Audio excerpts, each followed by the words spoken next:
इस मुल्क में रहते हुए एक ख़ास किस्म की डिग्री को ऑप्ट करके, ख़ास किस्म के शोबे में काम करके मेरी आइडेंटिटी क्या है। अगर मुझे महसूस होता है कि मेरी आइडेंटिटी बिल्कुल मुनासिब है, ठीक है, मैं अपने तौर से जैसे मैंने कहा कंस्ट्रक्टिव मेरा एटीट्यूड है लोगों को लेके, काम को लेके, मुल्क को लेके और सबसे पहले तो अपने आप को लेके सो तब तो ठीक है। उसमें भी हमारे पास बड़ा मार्जिन होता है, हम अपने आप को हर थोड़ी देर बाद अपग्रेड करते रहें। और क्योंकि मुझे आज मौका मिला है आपके शो पे आने के लिए, तो अभी ब्रेक पर मैं आप दोनों से भी ये बात कर रही थी। आई रियली वांटेड टू से दिस बिकॉज अम्मी ने मुझे स्पेशली ये कह के भेजा था कि दोनों को मेरा ये मैसेज ज़रूर देना कि शो इतना अच्छा जा रहा है, इतना नॉर्मल है, इतना, क्योंकि हम आज बात कर रहे हैं ना अपग्रेड करने की, कि ये भी हमारी रेजोल्यूशन में आना चाहिए कि लोगों को पता हो कि रमज़ान एक महीना आता है। तो या जैसे अभी हमने कहा 23 मार्च आ गया, तो अब ज़रूरी नहीं है कि सिर्फ मैं और आप झंडे लेके जी बैठ जाएं और हमने कहा कि हम रेजोल्यूशन डे को मना रहे हैं। इट्स ऑल अबाउट कि आप अपने आप को कैसे डे टू डे अपग्रेड कर रहे हैं। और माइंड साइंसेज में हम बात करते हैं, मैं सैयदा अनम की अम्मी को सलाम देना चाहती हूँ। Thank you so much. हमें वैसे ही अम्मा बड़ी पसंद है और हम सीरियसली बहुत खुश नसीब हैं कि वो हमें देख रही हैं, हमें पसंद कर रही हैं और हम इस किस्म का शो अपने व्यूअर्स तक लेकर आ रहे हैं। Very proud of her, the way she speaks, it's very calming personality। Thank you so much. So I think wellness में भी मुझे और आपको ये चीज़ सीखने की ज़रूरत है कि वो सारी चीज़ें जो मेरी और आपकी आइडेंटिटी में कहीं ना कहीं लैक करती हैं, उसको हम इम्प्रूव कर सकते हैं, कभी भी कहीं से भी शुरू कर सकते हैं। ऐसा बिल्कुल नहीं है कि हम ये समझें कि जी अब एक हैबिट बन गई है तो वो टूट नहीं सकती, ऐसा बिल्कुल नहीं है। अच्छा, मुझे एक जो बहुत इंपॉर्टेंट सवाल पूछना था ना, जो कि लोग अक्सर अपने आप से ये सवाल नहीं पूछ पाते क्योंकि इंट्रोस्पेक्शन नहीं होता, अपने आप से गुफ्तगू नहीं होती। सो एक होती है आइडेंटिटी जो आपको दी जाती है, डिक्टेट की जाती है, जो माशरती तौर पे आपको मिलती है, because we are bio social animals. So एक आप बायोलॉजिकली आप होते हैं और एक सोशली, और जो मैं डिक्टेशन की बात कर रही हूँ वो सोशली जो आपको बताया जाता है कि भाई तुम लड़की हो, तुम मुसलमान हो, तुम्हारी उम्र ये है, तुम लाल रंग नहीं पहन सकती। मैं नेगेटिव बातें बता रही हूँ, लेकिन ये मैं आपको सिर्फ एक आइडिया दे रही हूँ। और एक आपकी खुद की आइडेंटिटी होती है जो आप बायोलॉजिकली होते हैं, लाइक आपकी कैपेबिलिटीज क्या है, इनहेरेंटली आपको क्या क्वालिटीज मिली हैं। बिल्कुल, आप अपनी इनहेरेंट जो बायोलॉजिकल आइडेंटिटी है उसको उस तक कैसे पहुंच सकते हैं, बिकॉज बहुत कम लोग हैं जो वहां तक। That's a very good question Yale, और मुझे इसको कहने में कोई कबाहत नहीं है कि हमारे यहाँ शायद अगर मैं बात करूँ लिव इन पाकिस्तान, लोगों में अभी भी इस चीज़ की शायद आगाही की थोड़ी सी कमी है। उसकी वजह यह है कि जब तक हम सेल्फ रिफ्लेक्शन की तरफ नहीं जाएंगे, यानी हम अपने खुद ही में नहीं जाएंगे, जिसमें हम अपनी साइंस में कहते हैं कि मेडिटेशन, आपको किसी भी तरह की मेडिटेशन अगर आप कर सकते हैं, चाहे आप सिंपल नमाज पढ़ रहे हैं या आप थोड़ी देर सिर्फ खामोशी में बैठ रहे हैं, तो वो बहुत ज़रूरी है। जब तक हम सेल्फ रिफ्लेक्ट नहीं करेंगे तब तक हमें ये पता नहीं चलेगा कि आया मैं अनम अली वो प्रोडक्ट हूँ जो मेरे पेरेंट्स ने या मेरे ग्रैंड पेरेंट्स ने मुझे बना दिया या मुझे कंडीशन कर दिया, या मैं अब वो प्रोडक्ट हूँ जो कि मुझे सोसाइटी ने बना दिया। तो उसको या मैं वो हूँ जो मैं खुद होना चाहती हूँ एग्जैक्टली, जिसको हम अपनी अक्सर साइंस में कहते हैं जब हम शैडो वर्क करते हैं,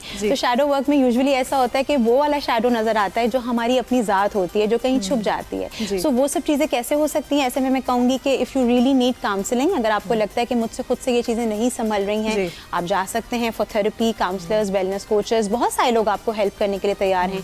अगर आप खुद से उसको सॉर्टेड करना चाहते हैं तो मैं एक सिंपल सी छोटी सी चीज़ आपके प्रोग्राम के थ्रू बताना चाहूँगी, दैट इज़ जर्नलिंग।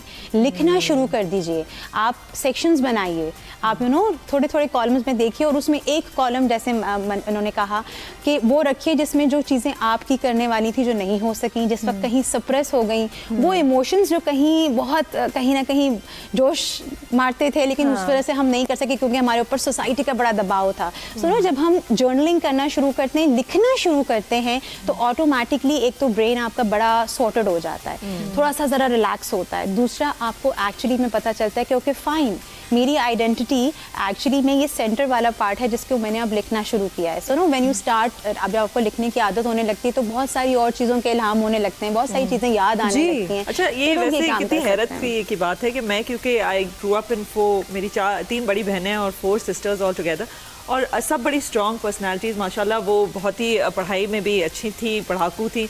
मैं ज़रा स्लो थी, मैं ज़रा बातूनी ज़्यादा थी बचपन में। आज लोगों को यकीन नहीं होगा, मैं बड़ी बातूनी होती थी। तो मेरी हाँ शायद हो भी जाए।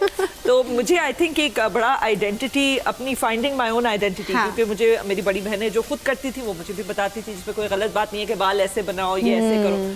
तो मैं पूरे बचपन मैंने जर्नलिंग की है just as a habit.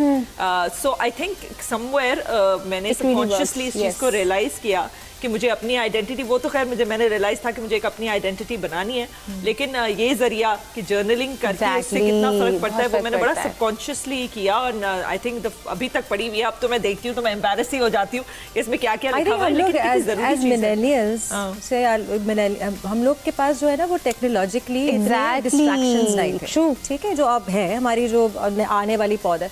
तो हम लोग सब कहीं ना कहीं इस चीज़ से गुजरे हैं। मेरी डायरीज रखी हुई है, मैं अक्सर जाती हूँ, आई ऑल्सो गो, और वो मेरे रिसर्च का हिस्सा होता है कि मैं क्या सोचती थी, कैसे सोचती थी। Exactly. उस पे हंसी भी आती है। इस बात पे भी हंसी आती है कि actually not a lot has changed. आपकी पर्सनालिटी की बहुत सारी इनहेरेंट चीजें हैं, इनहेरेंट चीजें थी वो वैसे ही है, जो आपकी कंसर्न्स हैं वो काफी। और देखिए साइंस भी मुझे और आपको रिसर्च से ये बताती है कि एक पॉइंट के बाद आके आप माने या ना माने, जो आपकी एक्चुअली में असल पर्सनालिटी होती है वो कहीं ना कहीं सामने आती है, झलकती है। वो अलग बात है कि अगर आपको माहौल ऐसा ना मिले। हम बात कर रहे थे शो के हवाले से ही बात कर रहे थे, हम बिल्कुल रमजान के हवाले से बात कर रहे थे और शोज के हवाले से बात कर रहे थे कि हम एक लिबादा ओढ़ने की कोशिश कर रहे हैं, क्योंकि वो हमें सोसाइटी ने बताया है कि ये सही है, ठीक है, और ये सही है, इसको ज्यादा जारिंग नहीं बनाएंगे। एग्जैक्टली। एक तो जारिंग से डर लगता है, रिबेलियन से डर लगता है, और जो एक चीज हमें रोकती है, जो मुझे फील होता है अपनी आइडेंटिटी रीच करने में, वो है गिल्ट।